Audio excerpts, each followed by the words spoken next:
আজ হচ্ছে সোমবার, নেক্সট ডে রাখি পূর্ণিমা। তো সকাল সকাল ঘুম থেকে উঠে আড্ডা দিতে বসে গেছি।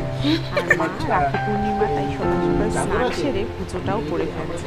আর দিদি তো গোপাল নিয়ে এসেছে, গোপালকেও রাখি পরিয়ে দিচ্ছে এবং সকাল সকাল পুজো সেরে যাচ্ছে। আর আমরা বাবার সাথে বসে মেনু ঠিক করছি যে আজকে কী কী রান্না করা হবে, সকালের টিফিনে কী হবে।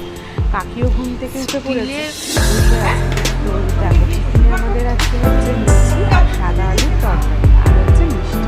তো এটাই সকালবেলা জল খাওয়ার পরে আবার দুপুরে রান্নার প্রস্তুতি। ভাত হয়ে গেছে আর এটা দিদি করেছে রিয়ার দিদি এসেছে আজকে। রিয়া বললো আজকে করবে, তাই ও হচ্ছে চিকেনটা করছে। আর দিদি করেছে মাছ, আমাদের দিদি মাছ করেছে। আর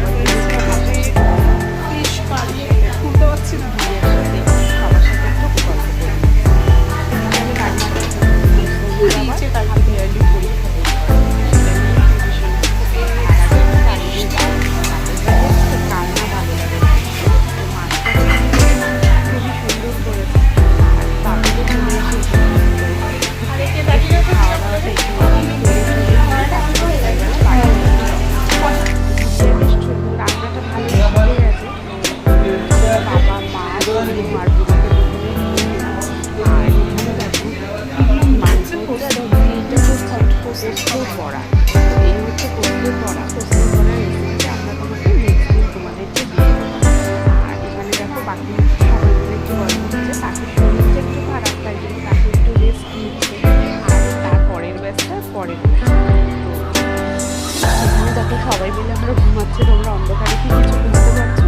সবাই মিলে এক ঘরে শুয়ে আড্ডা দিচ্ছি এবং হাসাহাসি ইয়ার্কি হয়, সমস্ত কিছু মজা করা হচ্ছে। এখন হচ্ছে সন্ধ্যেবেলা, তো চা বসে চাটা আমি করি। তো গুড়িয়াও যেন চাটা করেছে, সুন্দরই করেছে।